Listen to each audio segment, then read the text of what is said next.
This is the Chicken Sniper's walkthrough of the Daedric Quest's Break of Dawn. There's one word of power, 7 chests, and a unique weapon, Dawnbreaker. I'd strongly advise you to turn your volume down until you know exactly how loud Meridia is, because Look she's at loud. my temple lying in ruins. So much for the constancy of mortals, their crafts and their hearts. If they love me not, how can my love reach them? Okay, first thing you want to do is completely ignore Meridia and grab this word of power. It's one of the Elemental Fury set, which will make your weapons go faster. And more hits means more damage, which means more blood bled, and awesome. So, here's where we are on the map. We got this Meridia Shrine, there's the City of Solitude, there's Hag's End up there, there's 2 Nordic ruins, Markarth's over there, Morthal's over there. Alright, now that you know the location, let's get on with the quest. We found a strange gem in our adventures, and Meridia, being the annoying, commanding jerk she is, told us to bring it to her temple. Restore to me my beacon, that I might guide you we're getting there. toward your Shut up, destiny. Meridia.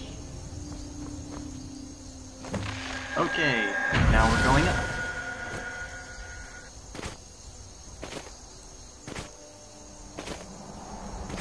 And this part It is always time glitches for for my me. Let's see splendor if to it happens return this to time. sky.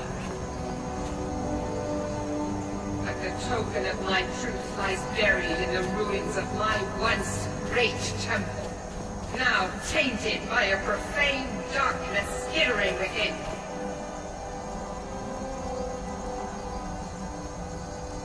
Okay, you gonna say something? Come on. The Go. necromancer Malkaran defiles my shrine with vile corruptions, trapping lost souls left in the wake of this war to do his bidding. Worse still, he uses the power stored within my own token to fuel his foul deeds. I have brought you here, mortal, to be my champion. You will enter my temple, retrieve my artifact, and destroy the Defiler. Mortals call it Dawnbreaker, Dawnbreaker. for it was forged in a holy light that And breaks the weapon. upon my foes, burning away corruption and false life. You will enter my shrine, destroy Malkaran, and retrieve this mighty blade. Okay, let's get this over with. Of course you will. I have commanded it. Go now. The artifact must be reclaimed, and Malkaran destroyed. Okay, just put it back on the ground. Through the temple to open the inner sanctum and destroy the Defiler. Uh-oh. I think we broke it. Come on, Meridia. Guide my light through the temple to open. Yes, I think I'm going to guide your light through the temple, open the inner sanctum, and destroy the Defiler. Now, put me down so I can do it.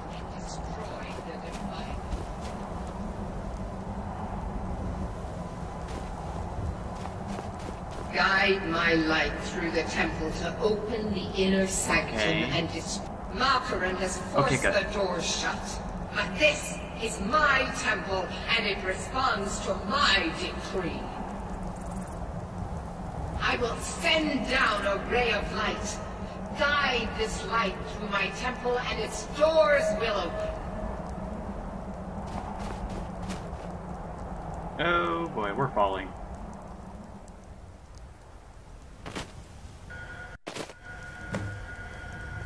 Okay, that's that. Let's get in the temple and kill some stuff. Temple door is just down the road a little bit, right here. Make sure your quest is active and the markers will guide you through. Most of the time. Okay, first thing you notice is this mist. This mist is very tricky for rogue characters because it makes you think you're hidden when you're not. The mist is not visible to NPCs, so rely solely on the amount of light that's cast on the ground, and you'll be fine. The way to get at that first of 7 chests is to unlock this door, pull a lever, and then the portcullis opens, and the chest is unlocked in there. Come on. Come on. Yep, alright. Lever, portcullis, loot. Dude. Does anyone ever use scrolls? Seriously. I never. I usually forget they're even there, even in the big boss fights where I need to pull all my assets out. Okay. This is where they demonstrate to you the main idea of this quest. Guiding this light through the temple. Now, if you step into the ray, you'll take light damage. Light. Alright. Now, in the next chamber, they show you the hostiles for this round. They are these corrupted shades. They're not much of a threat, really, even for the squishiest of characters. In fact, a third of them don't even attack you. Watch. See, this one... Yeah, he's an archer. So... Archer shades are forked. They don't work. Come on, demonstrate. Yes, hello. Your eyes are red. Very scary. You see, he didn't equip his bow. He doesn't seem to know how. So he's just staring at you. Yeah, very scary. Okay, time to kill you.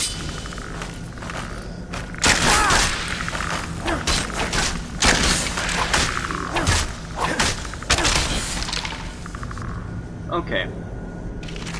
These guys always have really bad loot. Usually just their weapons are on their bodies.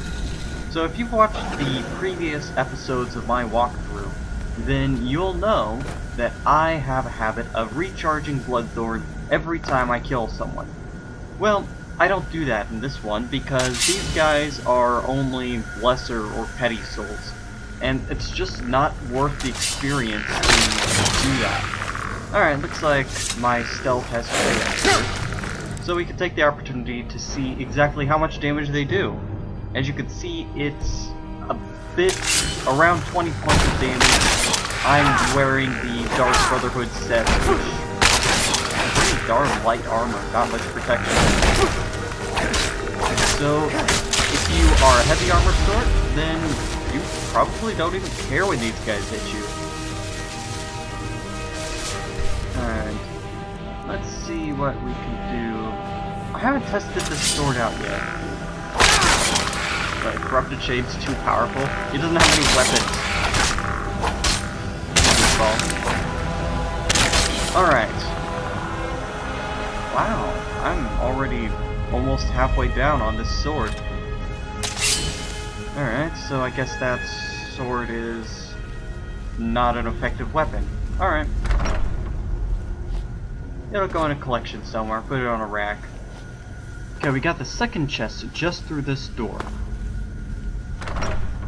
Right there. Very plain, very obvious. No one else in here. Looks like a trap, but it's not a trap.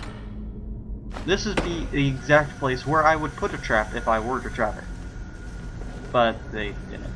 Alright. So the ball is up there. And this place is a little tricky. The first time I ran through this dungeon, I spent a good long while running around this room trying to figure out how that door opened. Turns out you have to push this in order to open the door. Which is odd because that is the way you get up. But I think I'm forgetting something. Ah yes, there is loot in here. It's over here.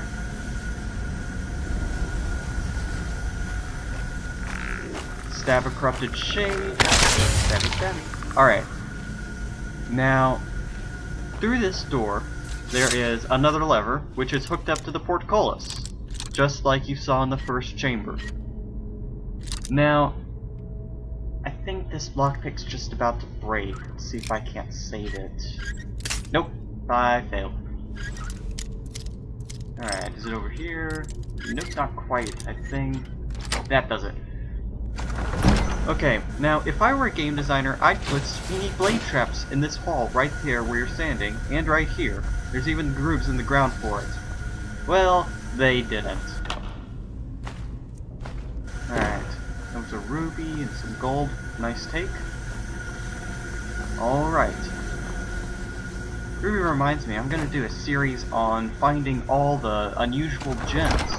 Get you a really, really nice perk called Prowler's Profit, where it greatly increases your chances of finding gemstones, which is, in turn, going to help us with our smithing grinding, because since the changes, the only really effective way to get your smithing skill really high is to make jewelry, and jewelry with the gems in them is much more valuable than the jewelry without gems. Take that sword. I don't usually loot weapons and armor because they're just too heavy, but I like to get my enchantments all fleshed out so I know all the enchantments I can. And I don't think I know flames yet. Oh, and down on the balcony, that was chest number 4 of 7. You probably wouldn't miss it unless you're completely blind. Alright. Now this one is another one where the pedestal opens a door that was behind you. So it can be a little tricky. And there's a shade in here. Fortunately, he took that moment to turn his back on us, which is not a good idea. Now we have a sneaky chest right there hiding in the shadows. Got all the things out of there. Now, in the dark there, you'll see these little spike things, and also this trap sugar. However, that's a master lock there, and I really don't feel like picking it, so I'm just going to avoid getting stabbed. A candlestick. No, it's just a candlestick. Okay, that's 5 and 6 down. Let's move on. Let's see, on with the dungeon. Wait, did I? Yeah, I did. I took the gold out of there and then it was just... Alright. Now this tripwire is connected to these swingy blade traps. However, they only swing twice. And then they're done. And the trap is disarmed or broken or something. The lever also hooks up to them, but since it already swung twice, it's broken and it won't work again. So I guess you could use that to slice through a shade. I don't know. Now then. Next pedestal is here. Important to turn it on so that you can get into the next room. Now in the right corner there is a chest that I missed on my first playthrough, but I found when I looked through this video again. So there it is, you can find it. It is number 6. More stamina.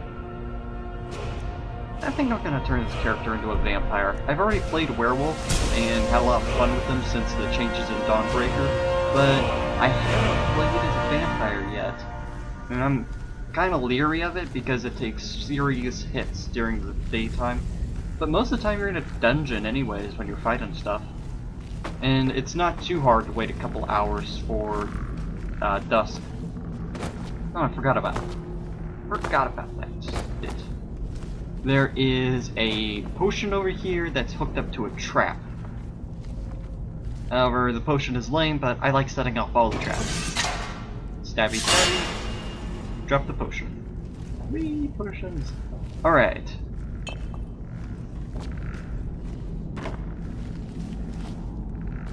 And you, good sir, I don't see you as a threat, so I'm gonna... Wait, is he up here? Did he go out the walkway? Yes, he did. Alright.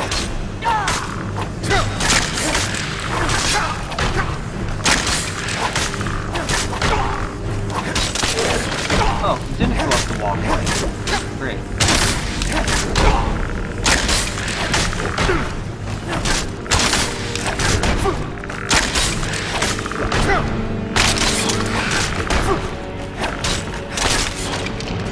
Okay, one of the things you're going to notice about these corrupted shades is that they consistently spam power attacks.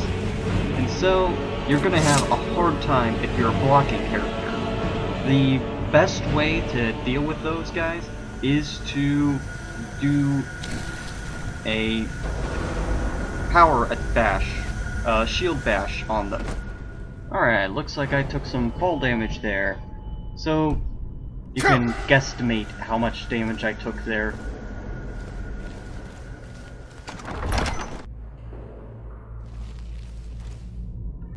Alright, I'm gonna wait to get my health back up, because as you saw, I was down to like, what, 25 points? Okay, chest number 7 is in this chamber up here on the right. However, the desecrated corpse in front of the pedestal is a lot better for loot. See, it's much better. All the desecrated corpses in this area are well worth seeking out because they have a lot of gold on them. There we go. Alright, I'm saving here because I expect to die a lot by this Malkarin guy. He is a severe damage spike over the shades we've been seeing.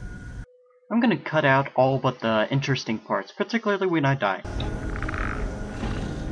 Okay, don't get stuck on geometry there. Or, alright, we're taking some serious damage here. Don't blizzard me. Don't, yeah, don't do that. Potions, I don't have very many potions. Alright, Bloodthorn is low, I need to get my health up, let's paralyze you, and then die. Painfully, with an ice spike in our gut. Okay, let's, yeah, Malkarin Shade. Not a good thing. Serpentine. Serpentine. Oh, I have noticed that he doesn't like leaving his dungeon. So... Alright, let's see how he did. He used wall hacks, I think. I can't activate the pedestal. Malkarin is dead, but his shade is in the wall. Turn off no clip, buddy.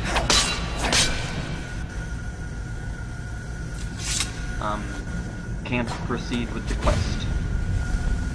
I hate it when this happens. You see, he's got the red dot in the wall, so... what are we gonna do? Only one thing to do. Guess we're gonna have to load the last save, which is good because I have a save that I was reverting back to when that guy blizzarded me. Let's go system load. Yes, I want to load. Come on. There we go. Alright, third time is the charm. So, most effective way I've found for thieves to take down these guys is to stab them in the back. It's that simple. When you use a bow and arrow, the bow is silent, but the arrow makes noise when it goes thunk into somebody's chest. So, it's better to just stab them because that's silent. Now, you're gonna probably have to power attack this guy. Let's get a full charge on this. See, I also want to steal his soul, because that's a grand black soul. There we go. Time to run before the shade sees us and eats us. Okay. No, you didn't see anything. Go turn around. Come on, just turn around.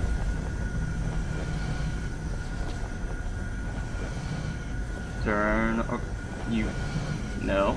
Nope. Alright, I'm just gonna wait in the hall here until you decide to cooperate. So, I would give Malkarin Shade the same amount of respect I'd give a Dragon Priest. However, he is completely fire-based, kind of like Malkorin was completely ice-based. So if you got a good fire and ice resistance, these guys are going to be pushovers. If you don't, they're going to eat you alive for breakfast. Stabbed! There we go. Shut up, Meridia. The Defiler is defeated. Take Dawnbreaker from Okay, here's its what's gonna happen. I'm gonna loot all these desecrated corpses because they are valuable. But I'm not gonna show you that because that's boring. And then I'm going to cut back in when we're retrieving Dawnbreaker. Sounds like a good plan, I know. Alright, that's that. Time to go talk to Meridia in a shiny blaze of white.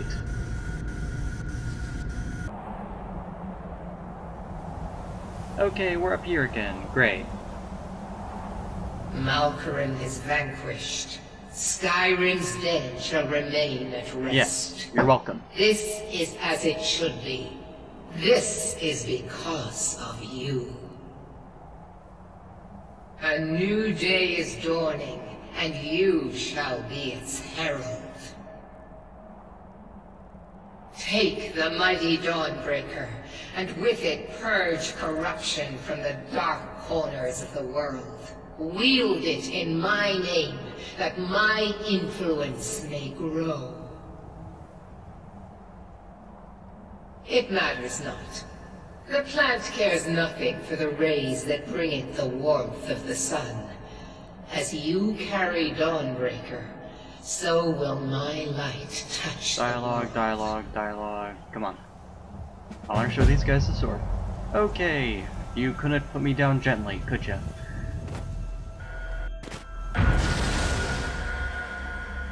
And the beacon goes back in the slot. Okay, let's see this sword. Items, weapons, D, Dawn, D. Alright. Burns for 11 points, and when killing undead, a chance to create a fiery explosion that turns or destroys nearby undead. Base damage 23, weight 10, value is some 700 something. Compared to Red Eagle's Bane, it's better sword, definitely. So, yeah, Dawnbreaker. It's not very good for my class, however, because it has a tendency to glow in the dark when enemies are nearby, and it's hard to stab them in the back when you glow in the dark. This has been the Chicken Sniper's Guide to Meridia's quest, Break of Dawn. Thank you for watching.